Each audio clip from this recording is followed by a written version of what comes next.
Hello and welcome. I'm Reverend Paul Leonard. This is our first in the lecture series on Revelation. I went to Fuller Theological Seminary. I've been pastor here at St. John's for about 4 years now, and I've been a pastor for, well, it's coming up on 10 years now.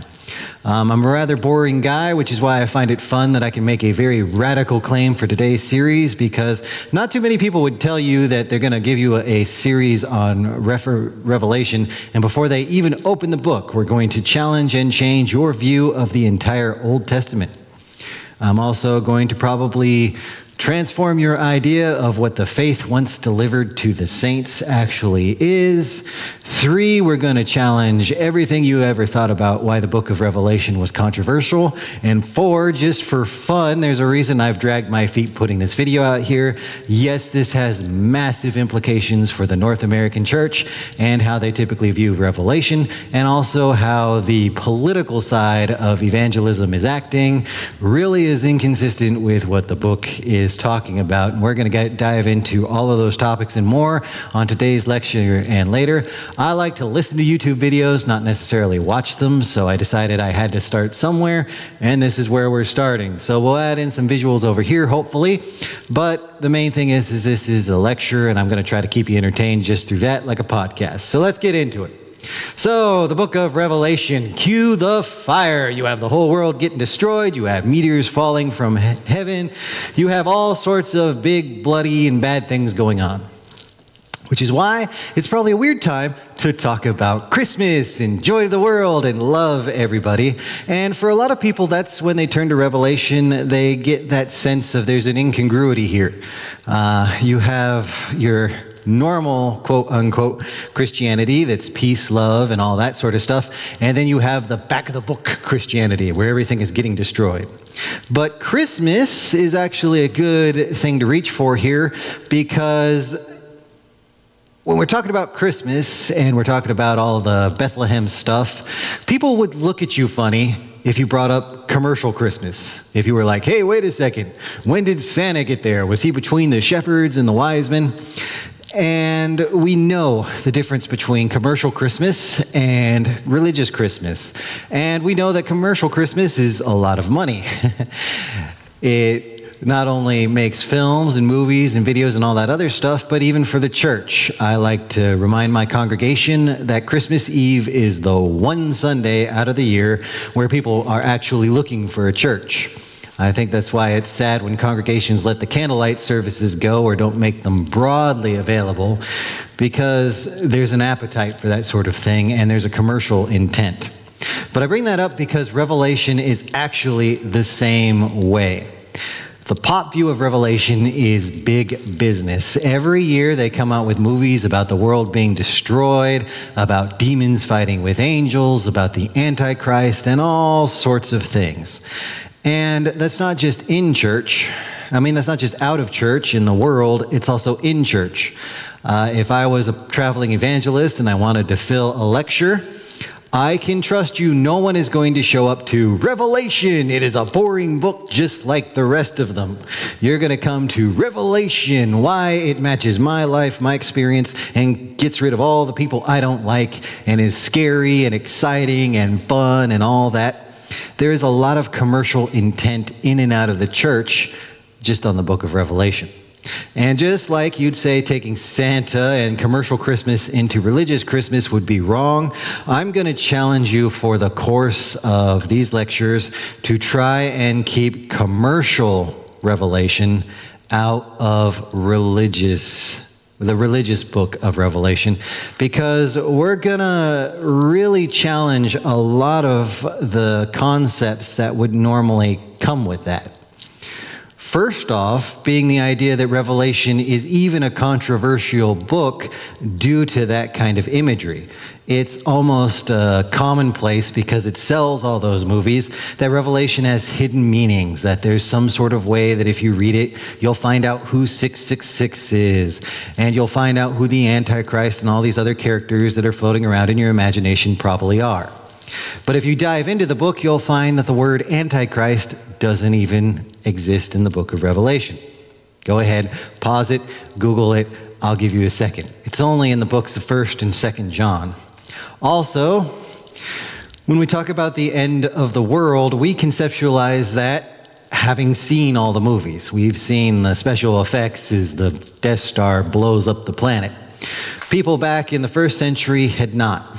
And indeed, the term end of the world can have a wide variety of meanings, and I would argue in the first century it was rarely ever used in the sense we do, that a cataclysmic ending of all things. It was used just as much negatively as positively. The day we invented the printing press was the end of a world in which everyone was ignorant. So we want to keep abreast of the fact that there's negatives and positives here. But I really want to get into the imagery, the actual genre of the Apocalypse of St. John, or the book of Revelation, being the sticking point. In the Old Testament, first of all, the apocalypse is there, the apocalyptic literature as we call them. They weren't controversial at all. They were extremely popular. Jesus in the New Testament quotes them a lot. And they're books that are probably familiar to you, and I would argue are weirder anyways. Books like Ezekiel, Zechariah, and Daniel are in the same genre of Revelation, being that they are all apocalyptic literature. And what apocalyptic literature means is the word is literally apopos, take off the cover, and it means uncovering the hidden realities of things. And I just need to get as my first 2 points that we need to drop the idea of Revelation as a doomsday book, and tied to that, your idea of Revelation being hard to understand from the symbolism, from it being a mystical book. That is tied into that whole mindset. And we need to just set that whole thing down, because the reality is when you go through church history and you study these things, the imagery is not what made the book controversial. Daniel is not controversial for the second half in which weird things happen. The book of Ezekiel is not controversial, and trust me, go and read it. It talks about angels and wheels spinning in wheels and all sorts of other things. So just because Revelation isn't like a story or prose or something, it's more poetic and metaphoric, it isn't something that the early church would take much pause at. And if you even look at books that didn't make it into the Bible, like the Shepherd of Hermes, Revelation is downright normal. And so we need to clarify that, because saying all that, the book of Revelation was controversial in the early church. But we need to get at why it was controversial in the early church, because we won't get the core message. This Bible study won't make any sense. You won't get any of those radical things I promised you. Because remember, when we started this, I promised you'll look at the Old Testament differently, at the faith differently, and the book of Revelation is going to go from being the weird one in the back to one that really challenges you in day-to-day practical discipleship. Because there's a core message in Revelation, and it is the end of the world, just not the way we normally put that. And it's controversial because it was not always the news that God's people wanted to hear. Where to start? Well, I think the best place to start is in the phrase, the day of the Lord. And you would be forgiven if you think the day of the Lord is a good and happy thing. We always think of the little kids song, this is the day that the Lord has made, Let us rejoice and be glad in it. The point is, we tend to think of the day of the Lord being happy. But the prophets, they always use the day of the Lord as a day of calamity. In fact, one of the earliest prophets, Amos, says the day of the Lord is not a day of joy, it is a day of darkness. It's shocking. It's like when we think of Habakkuk, when he goes up on his tower and he wants to see God deliver the people, and instead of getting the good news, he sees that the Holy Land, that Israel will be invaded by the outside Babylonians. The day of the Lord, he went up there looking for hope, and he saw, oh no, there's going to be destruction. And that's because the prophets all have a real core message, and it's shape up or ship out. That shouldn't sound controversial, but I need to clarify that. The prophets always saw themselves as the corrective force, and they were the corrective force of a certain kind of behavior. It's very easy for religion to become something that's superficial, that's just ritual, the smells and bells, and humanity has always centered towards that. We like the external stuff, not so much the substantial stuff. The prophets were the voice in Israel, whether through the official religion, there's official prophets like Isaiah that worked for the temple, and there's unofficial prophets like we already mentioned Amos, who was just a farmer out in the wilderness. But the prophets were accepted in Israel because they always called the people back to a core message, that is, religion is something that truly dwells in our hearts. And you may not think that that's a controversial message. It sounds like a Hallmark card to me, but it is the core to understanding the book of Revelation, how it understands the end of the world, and everything like that. So let's just dive into the history. You need to know about Revelation, what it means when it's talking about the end of the world, how it developed that ideas, and everything else. So, let's cue the fire. I imagine when I was a little boy, one of those horrific scenes of screams and all that, and if I had the money and the budget, I would edit in a whole bunch of sound effects now.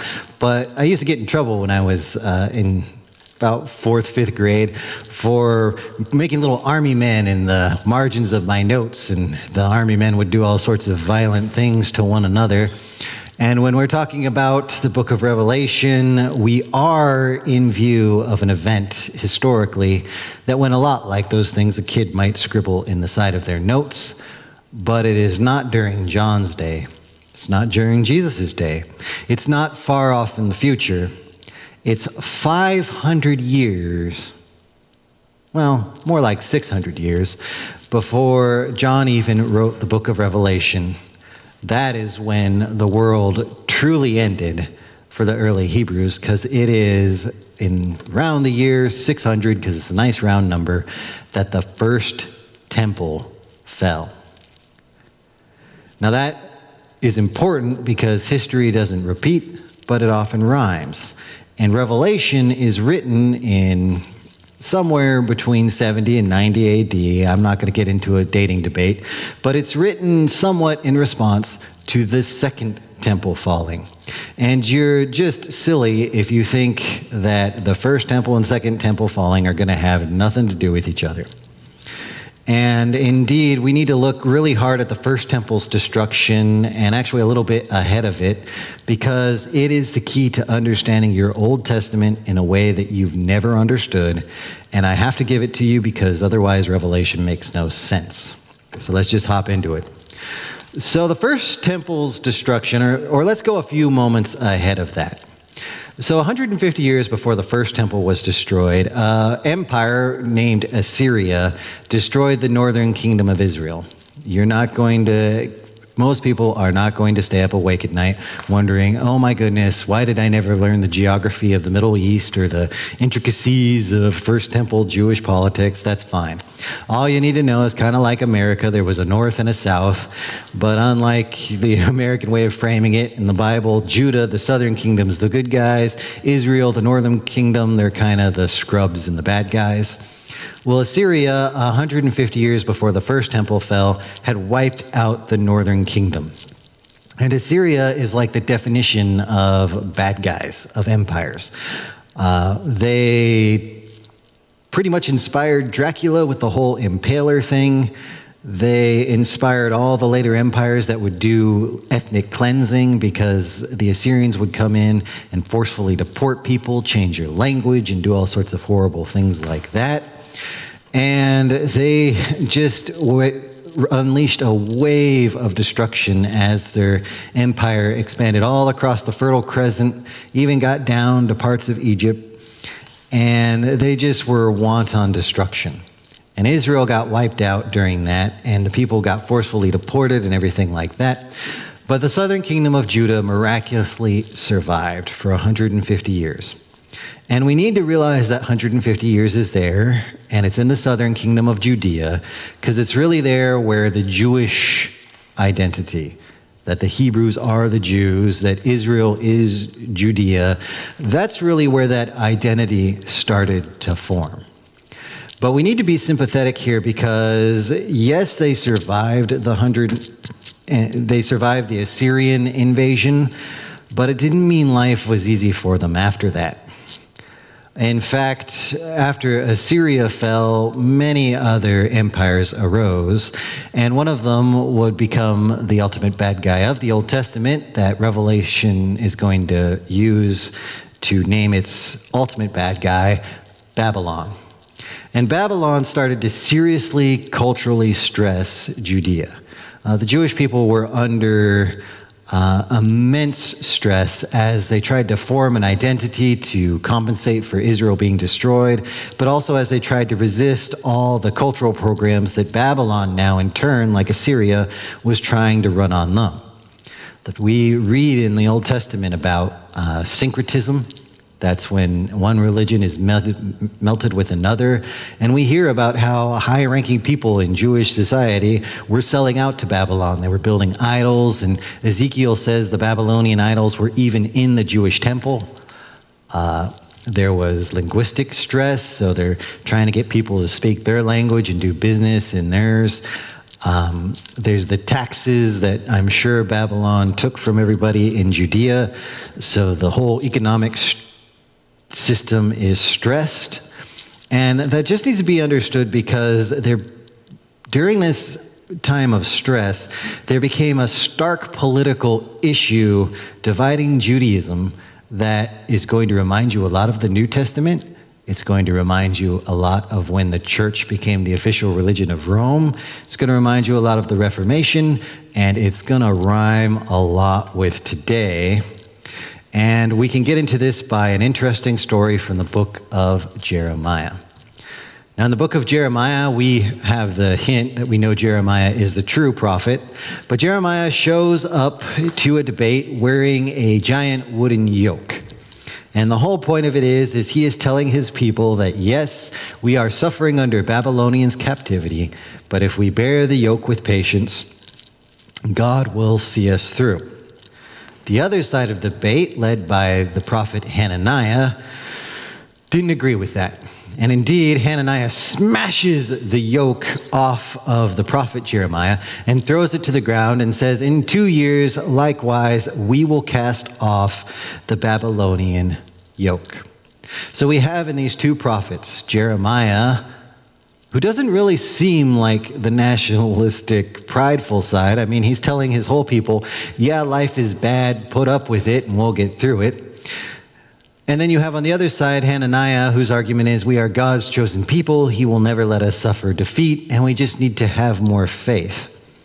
And I can't really underemphasize how important it is that we understand that that's the stress the Old Testament tells us to feel. Because how many times in our own personal Christianity do you feel the issue is do I need to bear with this patiently, or is that selling out? Do I need to have more faith and take that risk?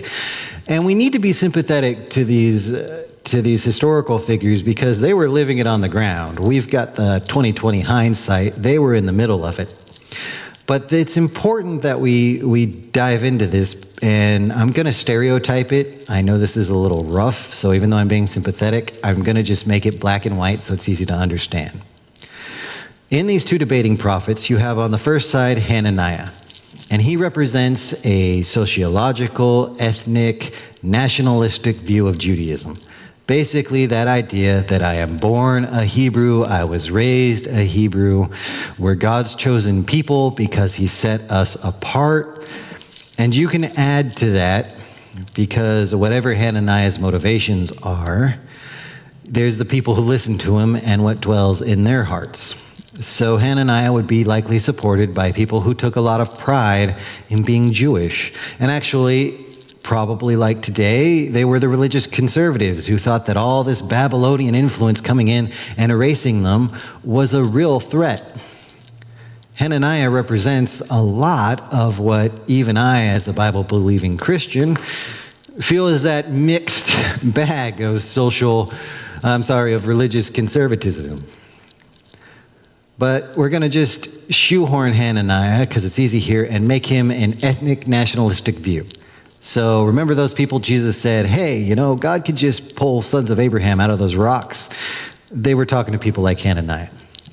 Now, on the other side, you then have the prophet Jeremiah, who, in keeping with all the other prophets you'll find in your Old Testament, represents the heart version of religion, that personal angle, that angle of Judaism, which I'm going to call the salvation through faith part, just to put it right on the nose, because I do believe we have had one faith the whole way through, and that faith has always been that God is a personal God. He will see us through, that it doesn't matter if 1,000 fall on your right and 10,000 fall on your right. His mercies are new every morning. Indeed, that's what the prophet Jeremiah wrote after Judea was destroyed, to represent that his faith was apart from any of the nationalistic, political, or other considerations. Indeed, his was the same faith that would later motivate Jesus to say, you know what, this is God's will, I will obey it, even if from a worldly point of view, it makes no sense and is harmful. I believe faith in God is so important, I will not compromise. As every Christian martyr in John's day, as he wrote Revelation, was testifying by their own acts and their own blood. So you have, before the temple is even destroyed, the first temple, a separation between what I'm going to call heart, personal faith Judaism, and national ethnic Judaism. And, well, we come back to that scene of screams and fire and everything going on. I can tell you right now which side won. Jeremiah's side did not win the day, Hananiah's did. And when they took it to battle and they made the final appeal to God, the answer was Jerusalem was on flames, the Davidic kings were no more, and the people were entirely exiled off to Babylon. And as they walked away, as they were led away in captivity, as they sat and pondered, the big question on everyone's heart was the same question that was on John's heart as he was on the island of Patmos. I believe that as John was sitting there praying before he ever received the revelation, he had to be thinking in his heart, Lord, why? Why did you let my people Israel get destroyed by these Romans? Why, even though we're your people, did we get led away? And in that, he had the same heart as his ancestors who were led away by Babylon. Why? Why would God let this happen? And you need to understand that question is in people's hearts because the entirety, and I cannot emphasize this enough, this is that radical change to your view of the Old Testament I was talking about. The entirety of the early half of your Old Testament is about answering the question of why did Israel get rejected? Why did the temple get destroyed? And it's not an open-ended question. It's answered specifically through the Torah and especially through the books of Deuteronomy, through 2 Kings. It is answered, it is exactly the fault of us, so it's our fault for being unfaithful as God's people, and it is exactly the fault of the ideologies of the ethno-nationalistic view of religion. If you don't believe me on anything else, as the Hebrews in Babylonian captivity were reflecting on their past, they had in their heart of hearts the idea that they should not, at the very least, be the kind of jerks who got the whole kingdom destroyed in the first place. There's a downgrade on Hananiah's version of a prideful, nationalistic political take on religion that is inherent to the Old Testament. And this changes how you have to view everything. Let's go to the earlier books of Genesis. There you see Jacob, and I think it's around chapter 38, punishing Levi and Samuel for attacking Canaanites under false pretexts. In fact, because of that act, those two tribes specifically will not get land in the Old Testament. Samuel's not going to keep a hold of theirs, and Levi is never going to get any. You also see in those early books, they take time. I mean, papyrus is not cheap. There's only so much paper. They take time to highlight all the foreign wives, like Tamar or Ruth in the Old Testament. If you read the book of Kings, going way on to the other end, they always end with the same epithet. And the acts of King Jehoiakim, were they not evil, etc. Indeed, you read all that, you get all that our fault, and it almost feels a little bit like too much of a downer. And that's why I think there's the counterpart, that you have those books of of Chronicles, where it's, no, God loves us, and look how happy it is. And when you compare and contrast the two, you really see that they kind of need the positive book to offset a little bit of the blame thing. But, I mean, this gets so deep, it even flips some of the major controversies. Perhaps you've had a kid, or you yourself have thought, why does God allow all this stuff to happen when they take the promised land? Well, if you read it the way as we do from our culture, that it's this glorious Germanic victory over the Eastern tribes or whatever, if we take it in a colonial lens, it's this great glorious thing that they're taking the promised land. But if you read it from the viewpoint that we've been building up about the first temple getting destroyed because of their pride, the conquest of the Holy Land is the exact opposite of what you think. When they're holy, with Joshua fighting the battle of Jericho, they are just, they are strict with their justice, and they wipe out all the wicked evildoers. And okay, that seems the same. But now they're on the other side of that.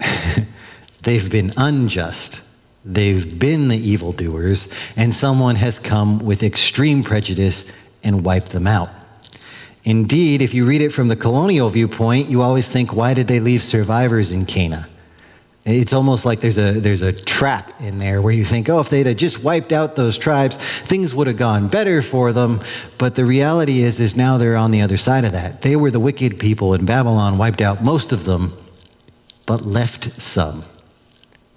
That incompleteness of the punishment that looks almost like a downgrade from the one viewpoint is the moment of salvation in the other, because your Old Testament is the Old Testament of the revenant, of those who remain. I'm not going to get into inerrancy and all the other debates, because this isn't the place for them, and a lot of them I think are constantly wrong-headed.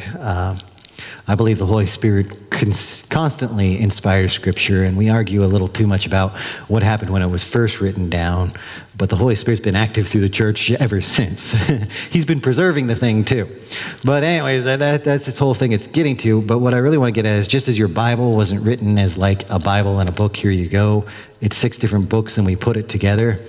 Your Old Testament is what survived the temple getting wiped out. It's what survived the Babylonian captivity. It's what they could keep, and it's what was important to them. And you just need to realize that for the people who survived,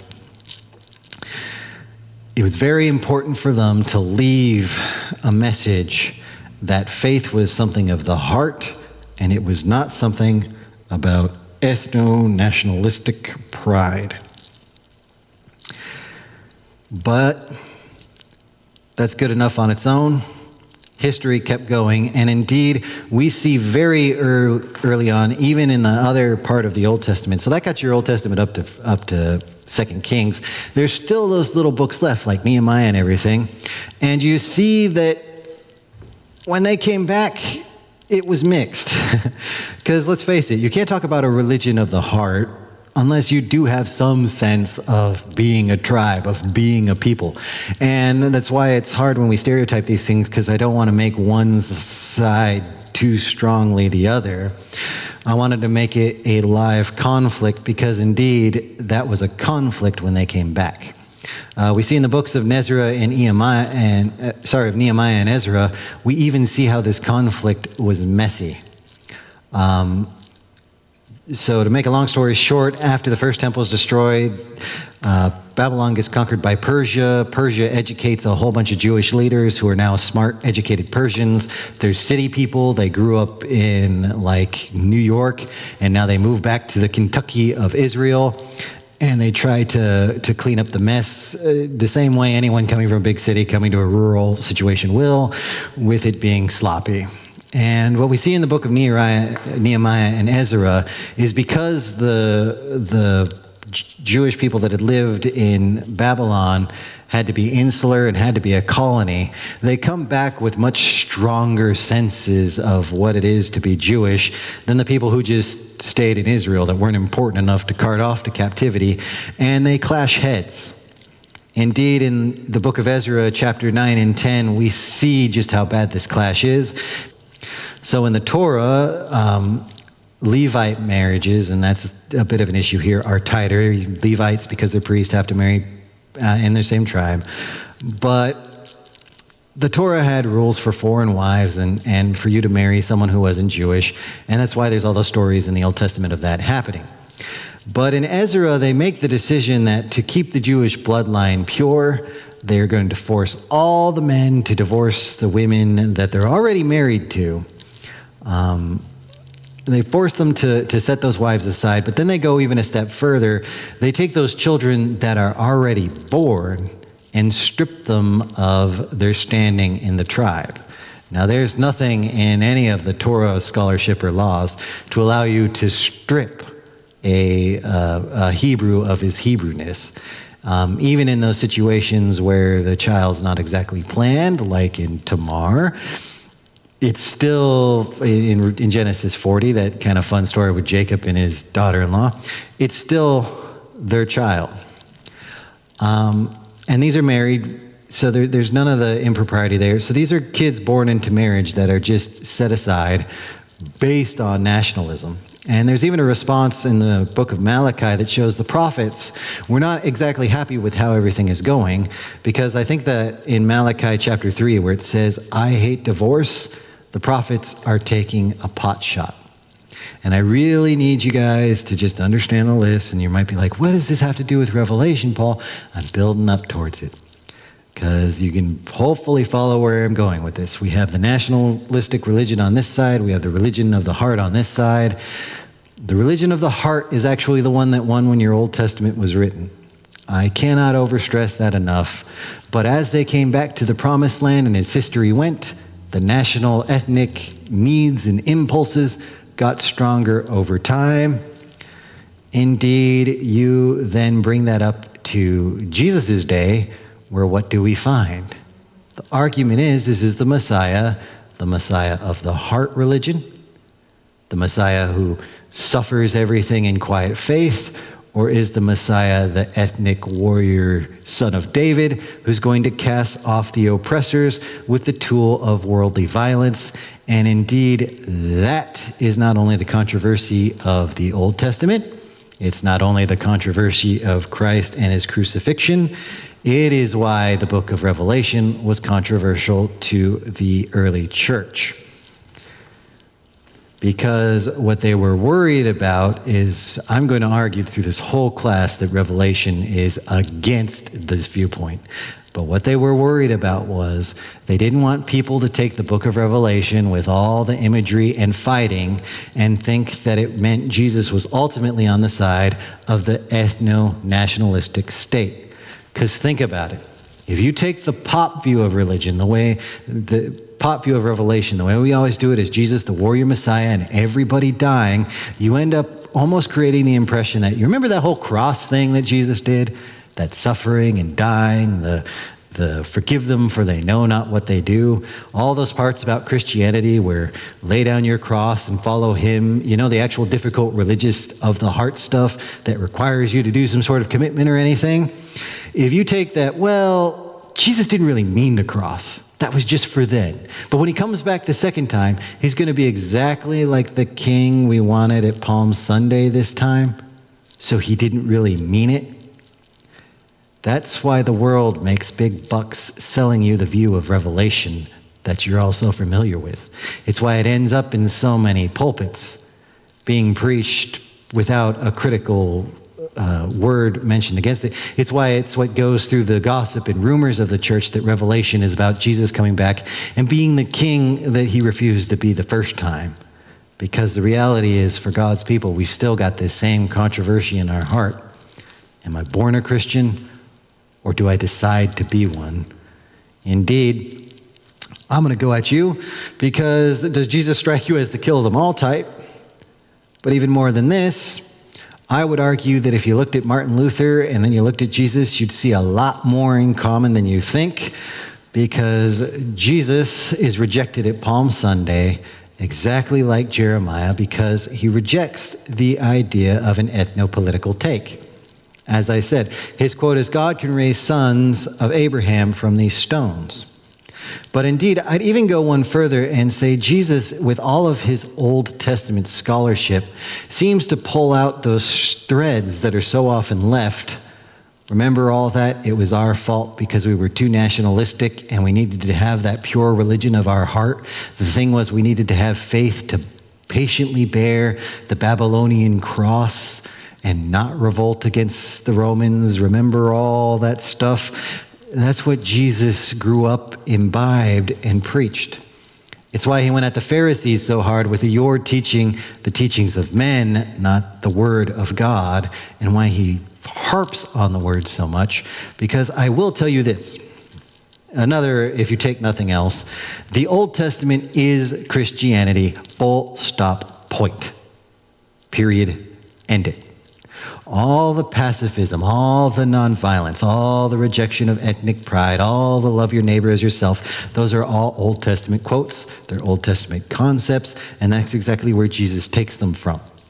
Because the reality is Jesus is living and breathing the Old Testament throughout his ministry.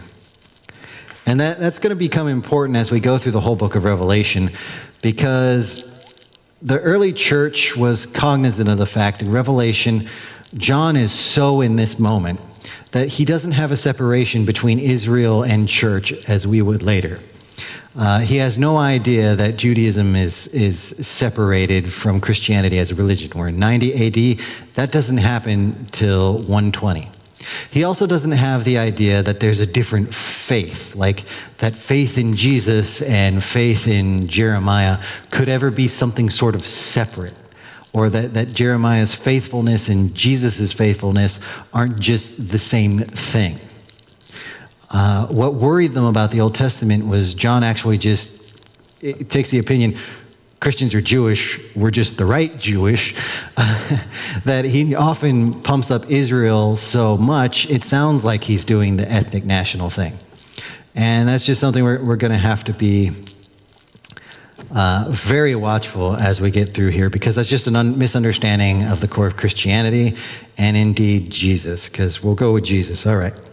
So you're probably familiar with the Pharisees, Sadducees, all those divides during the Jewish religion when Jesus was preaching. And those went along the same lines as before the first temple was destroyed. We could put Jesus as being a Bible champion who's very hard into Jeremiah camp. That religion is something of the heart, and that all the ethno-nationalistic pride stuff is not only not pure religion, but is harmful. It was what got the first temple destroyed, and if you keep going down that path, it will destroy you and the second temple. So Jesus pulls from the Old Testament the corrective of why did we get the first temple destroyed, but he's got the development in him now, because he's got the example from history, that he now sees the opposing camp not just as false prophecy, but as actually deleterious, as actually evil, as something wicked and to be rejected. Which is why I'm going to tell you in this following part, I have almost no use for how they date the Gospels, the Synoptic Gospels. They always go off of when Jesus prophesied the temple being destroyed, and they try to say, oh yeah, that's the later Christians putting that in to argue, see, wasn't Jesus so right? That completely misses the point. Jesus being in the Jeremiah camp, it has nothing to do with fortune telling when he says that the temple is going to get destroyed. It has everything to do with rejecting his opponents who think that because God has given them some sort of birthright, they can do whatever stupid things they want and God will bail them out. Indeed, Jeremiah was arrested as well for prophesying against the temple. And the Gospels put a little bit of a twist to that. When Jeremiah was arrested for preaching against the temple, and you got to remember, historically, in Jesus' day, only the first temple's been destroyed. So like the worst Jewish people ever are the ones who got the temple rejected. When they talk about people who were compromising, who were idolaters, it was these jerks who got that first temple destroyed. So you have to think these are their core bad guys in their brains. But when Jeremiah got arrested, the core sellout loser Hebrew guys look at Jeremiah and they decide that even though they want to kill him for prophesying against the temple, they can't, because the real prophet Malachi before Jeremiah had said the same thing. And the other prophets had said, religion is about the heart, not about our race or any of that other stuff. And if you don't repent and turn back to me, you'll get destroyed. So that terrible first temple destroying generation looked at Jeremiah and had the scruples to spare him. They didn't kill him. Which is why in the Gospels then, when Jesus is rejected and he's actually killed, what's really being highlighted there is not that Jesus told the future that the temple was getting destroyed. What's being highlighted there is that these people will destroy their temple no matter what, no matter how many chances you give them. It is a viewpoint in and of itself that is a rejected thesis. God rejected the thesis destroying the first temple, and he will destroy that thesis the second time with the second temple. And what's worse, it has made the people who believe it worse, because they kill Jesus when the first generation spared Jeremiah, making them forever worse. But then there's a little bit of a twisting the knife in there, because in Jeremiah's day, they didn't kill Jeremiah because they had pride in being Hebrews. They would not bow to Babylon, and that's why they reject the prophet. Here, they don't even have that. They not only reject, they kill the prophet, but even more than that, as they do it, they go before Pilate and have the gall to say, we have no king but Caesar. They sell out completely to worldly power, because this is where Revelation is going. And this is why you needed to go through all this to get here, is because in the first step, they reject Jeremiah to have the power themselves. They want the power for their nation. When they reject, and it's kind of a rudimentary understanding of it, but by the time it gets to the point where they reject Jesus and his power and his kingdom, they're rejecting him so deeply that they don't want the power for themselves even anymore. They will just respect the blatant open power of Caesar. Indeed, the real twist of the knife of the Gospels there is they're saying that something we're not too cognizant of these days, but they used to have idols of Caesar around in the ancient East, and the Hebrew people famously, not liking idols, were always against it. But the Gospels are pretty much making the point that they're emperor worshipers. They see him as the God King. And that needs to be driven up, because the cross as the central revelation, as the point, as being the faith, this all ties in together, because there's another story in your Old Testament from the book of Daniel that just kind of sums this whole thing up. Remember when there were three Hebrew boys, Shadrach, Meshach, and Abednego, and they were told to bow down to a statue of an emperor?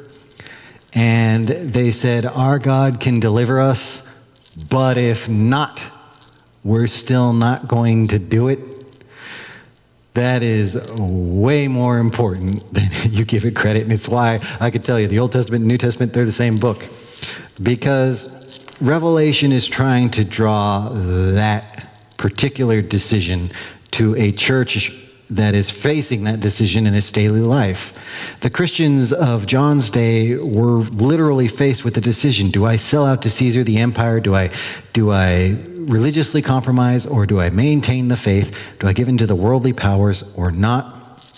And that's why Revelation is going to build a viewpoint where the powers of the world universally use violence, money to be prideful and wicked, and ultimately use death as a final tool, and they will war against the kingdom of Christ, which uses virtue and refuses all human power.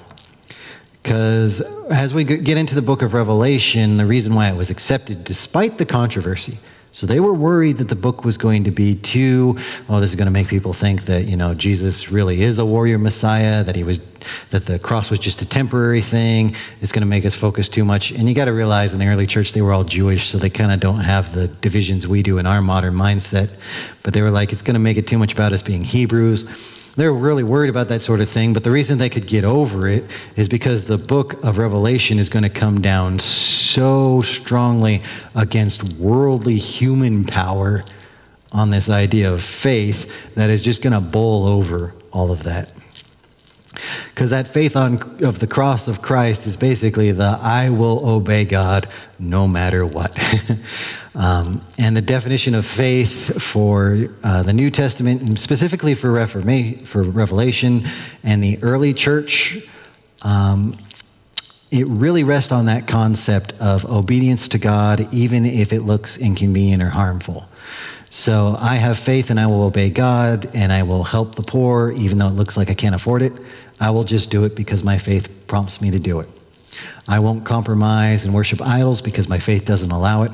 So even if it looks like I'll get hurt for refusing to do it, I'm going to refuse to do it. It's simplistic, and to us it almost seems radical, but it's exactly why the martyrs could be so compelling, because they could just sit there, look Caesar in the face in the Colosseum and be like, look, bro, I'm not going to do it.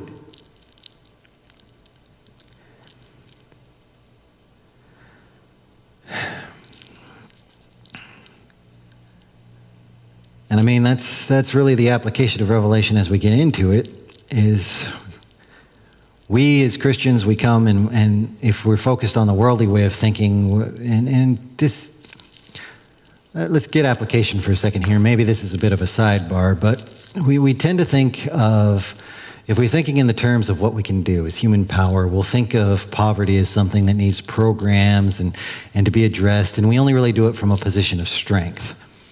Where the answer of faith completely disregards what humans can and cannot do. The answer of faith is that even if I starve and all of us die, I will give the food to my brother because that's what I should do. That's what God called me to do. And it puts a lot more room in there, and why it's called faith is you think God is going to work it out even though you're powerless to do anything against it. That is way more extreme than most Christians take faith. We today see faith as believing in God in the first place. I would say that's believing, and I'd remind you of your James, even the devil believes and he trembles. Few of us take faith as to where the Bible actually puts it, which is the idea that, well, Jesus tells us forgive. Well, that means I've gotten hurt. If I forgive, I can get hurt even worse. But the reason we forgive in faith is because even if it hurts me, we won't do the other. We won't hold on to the grudge, and we count it as so negative, we reject it. And Revelation as a book is going to have a core structure that there is on one side, and John's very black and white. I mean, if you read the book of 1 John, they're either with us or against us. The love of the world is enmity with God. It's like good, evil. Yeah, he says God is love, but the dude is super black and white. And I need you to understand that because Revelation as a book is going to have a core struggle of political death, of political identity, of political and ethnic pride. And it's going to be Rome, but also the elements of Israel that sell out to that. Revelation is going to have all that on one side, and then it's going to have the church on the other. That's why St. Augustine, reading this book, could come up with the idea of there's the city of God on one side and the city of the world on the other. And that's reinforced by the fact as we get into Revelation, the entire first section of the book, the 7 messages to the 7 churches, are all going to be basically don't compromise with the world and do what is good for goodness sake.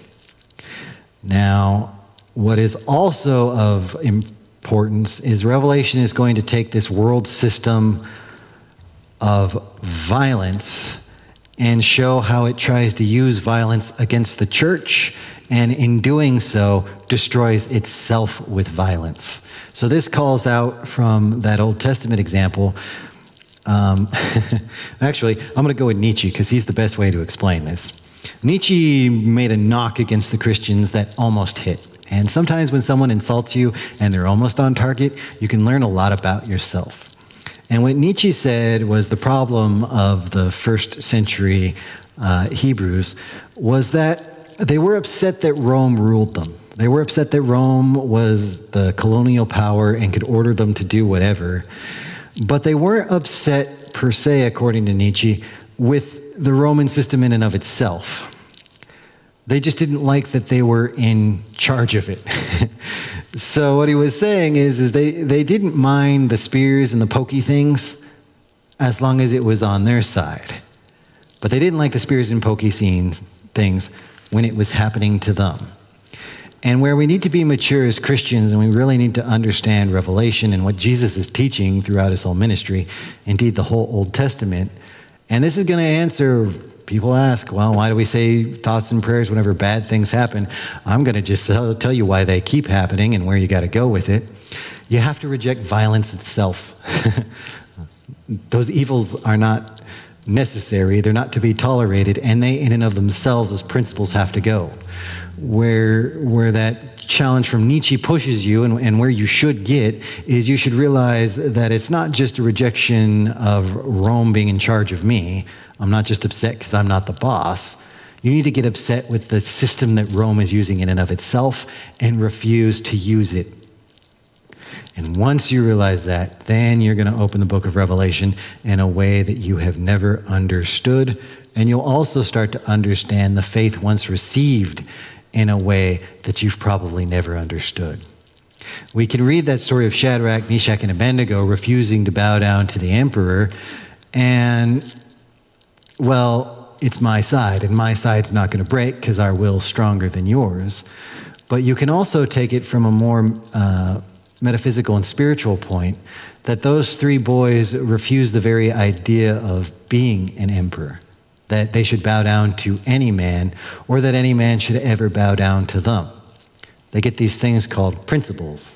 You guys might remember those. They were talked about when we founded our democracy, about we had principles of all men being created equal. And remember how that destroyed slavery and a whole bunch of other things in the world, and now that no one seems to have principles, everything seems to be getting worse? Well, you need to have some principles. And third thing to take from this is Revelation. You need the Christian principles to get anywhere with it. And principles is probably a good way to kind of wrap this up as we get towards the close of it, because the book of Revelation is also written in the weird way it is on purpose. It's an apocalypse. It's got all the weird imagery because it is copying a specific book in the Old Testament. So now we're going to double down on our metaphor. Now I'm going to show you why I'm a student. So the Old Testament was written maybe 560 during the Babylonian captivity. And we have another book that says it's from right after that, during the Babylonian captivity, called Daniel. And Daniel is not a prophet, he's a wise man. He even calls himself Magi in the book, Balthazar. And he gives the spiritual explanation for what's going on in Israel as a Babylonian captive. In the same way, John has just seen the second temple get destroyed, and it's not an accident in any way, shape, or form that he then writes Revelation in the same genre as Daniel, with that same core message of we'll sleep through the lion's den and get through the lion's mouth. This is not accidental in any way, shape, or form. And in both books, the idea is living the faith without compromising with the world. Now, where I'm going to get smart, Alec, and take us a little beyond the scripture, we also have to remember we do read Revelation the worldly way. We tend to read it that Jesus is going to use political power, political violence, because that's what a war is, to destroy the ways of evil. And I don't want to make this first, second temple some sort of Jewish Christian thing, because purely as Christians, we have built a third temple. I might lose a couple readers, sorry, but I'm on this side of the River Thames, so I've got to just go there.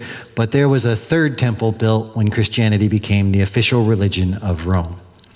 We, as Christians, became politically tied to Rome. You don't hear about heretics ever getting burned at the stake in any way, shape, or form until after it becomes an official religion and the heresy offends Caesar. You also don't hear about the Christians writing about how Rome is such a wonderful, great place and everything Rome does is just, and look how cool the emperor is. They don't become apologists for worldly power until they become an official religion of Rome. I mean, before they're the official religion of Rome, you have all this talk about forgiveness, and you even have stories of martyrs who they're in the ranks and they see the Christians get executed, and because they believe in Jesus so much, they throw their spears down and get martyred themselves because they reject the whole idea of being a Roman legionary in toto. Not just because they worship the banners, but because they understand what the Roman military is power-wise.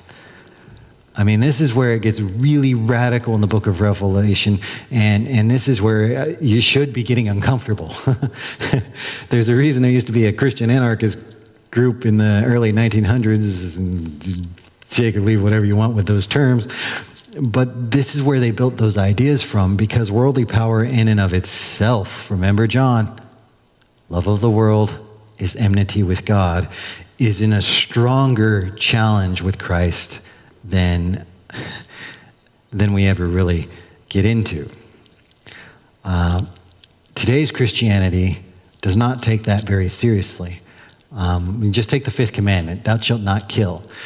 That was absolute in the early church. They didn't debate about it. You didn't have monks and Jesus and St. John sitting around being like, well, you can't kill people except for when that. No, they're turn the other cheek.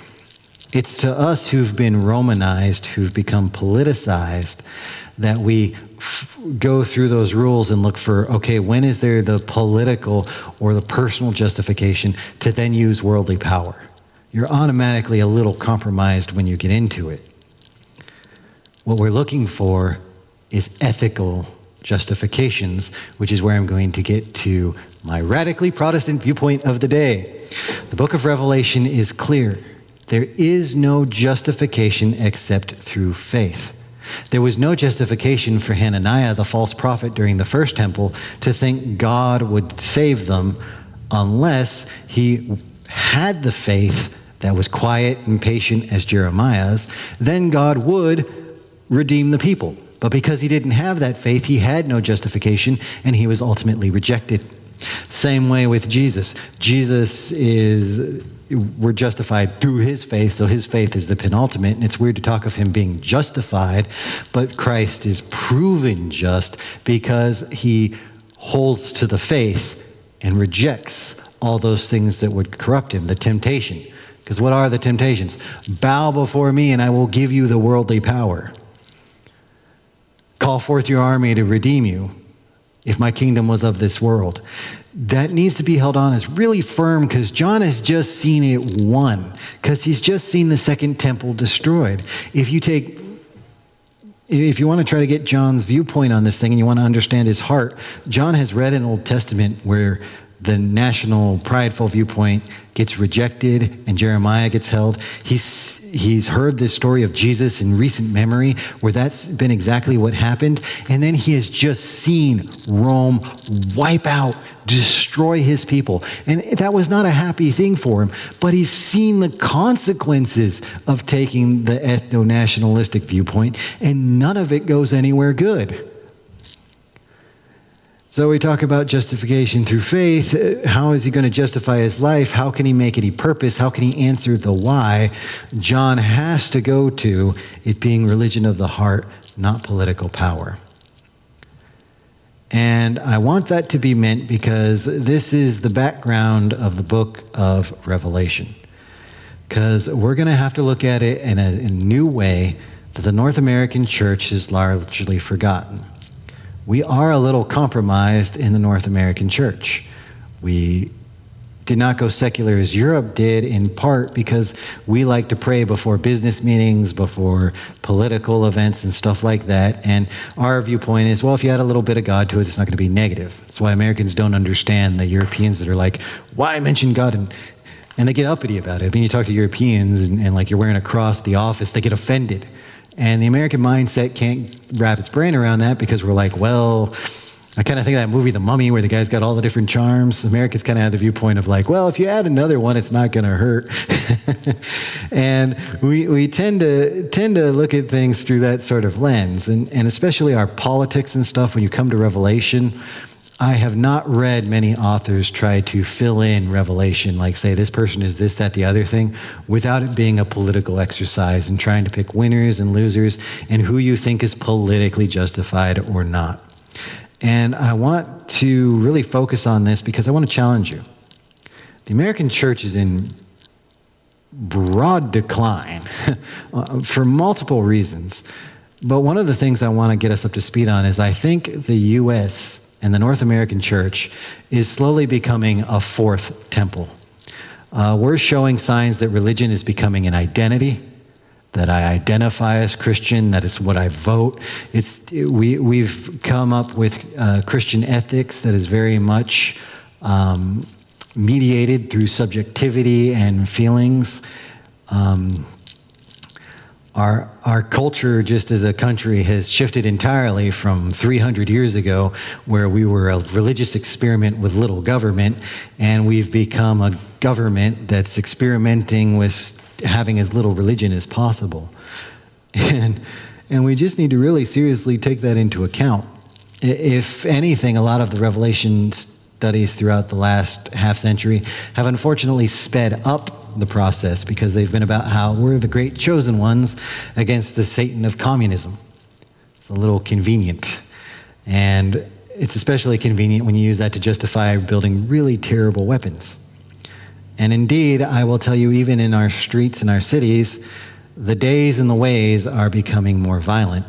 And there's almost zero credible Christian voice asking anymore anywhere on the media. I challenge you on this. This is your challenge for the day. Where is the pastor saying, what happened to simply just don't kill? What happened to just denying violence as an acceptable method? Whatever happened to challenging the power of the world directly? No, we'll talk about this guy being a sinner. These Arabs over here are bad. These terrorists are that. We're perfectly happy warring against flesh, but we don't go against the powers and the thrones anymore. And that's what Revelation is truly about. It's about overturning those powers and thrones that rule our lives. So we're going to get into the book of Revelation meat the next time. It's probably going to be a slightly different study. This one, I had to just put it out. I've been thinking about it for like a month, and everyone's like, Paul, what are you doing in your study? And I'm like, I've rewritten this 50 different times. It's gotten longer than it should have been. I have no clue how I'm going to do the visuals. I've got to record it, and this is not the first time I recorded it. But we're going to get into the book, and we're going to look first at the 7 messages to the 7 churches, because those are indeed about messages we need to hear. They're about don't compromise with the world. They're about keeping the faith as radical obedience to God. And above everything else, they're about regaining that first love, that first flush of freedom from the system that sucks to drag, that's trying to drag the church in. Because I'd also say we have all the stuff of the temple and the destruction of all that. We can go back one step further. Talking about the faith once received being the faith there always has been. Moses was challenged to keep the faith. He had none of the political power. He had no skill at oratory or anything to speak. He just simply had the message that God's people are free, and they are free indeed. And he had to go to a people who lived in chains and tell them, you are free. And they looked at him right in the face and said, Moses, you are crazy. He went to the power of Pharaoh and said, hey, Pharaoh, guess what? The Hebrews are free. And Pharaoh looked at him and said, over my dead body. Well, by the time it was done, the political power of Egypt was broken, and God had freed the people through his own movements. Political power had led to massive destruction of those who insisted on using it, because the whole reason they kept the Hebrews enslaved was through the threat of death, and it was death itself kicking back on the Egyptians that did them in. But there was a real problem when they got out into the wilderness, and it's the same problem that faces today's church probably more acutely than I think many people recognize. This is just me talking as a pastor at this point. When they got out, they started to grumble. And they asked, Moses, they said, why don't we have the meat pots and all the stuff we used to have in Egypt? Can't we go back? And pastoring in today's day and age in the North American church is basically pastoring to a bunch of people who have been set free. Christ sets you free as much as ever. But coming from an empire, coming from a country that's as wonderful and powerful as America, there's a lot of missing of what we used to have when we were sinful. There's a lot of ways in which we can look at the tools that we have and what we could potentially do with them to others, and there's temptation there, and we're tempted to return to Egypt. We're tempted to not only enslave others, but the worst part about Egypt is it's re-enslaving yourself.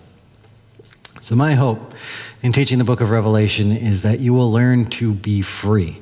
This is going to be a challenge because the book of Revelation wants you free from the entire world system. That includes everything in the world that you love as much as the things you don't, because again, that whole give up your life so you may get it thing is double-sided. At times it's wonderful. This is just my personal reflection here. At times it's wonderful when we're freed through Christ.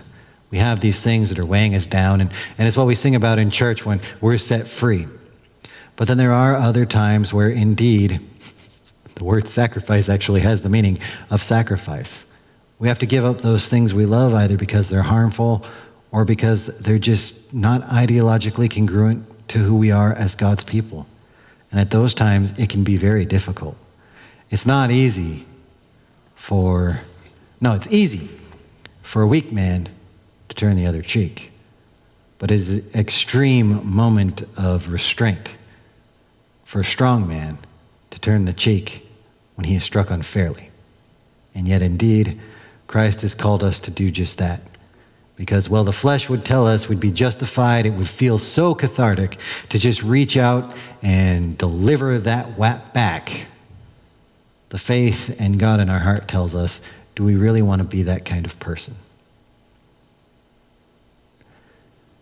With that, we end the first lesson. I'll see you next time.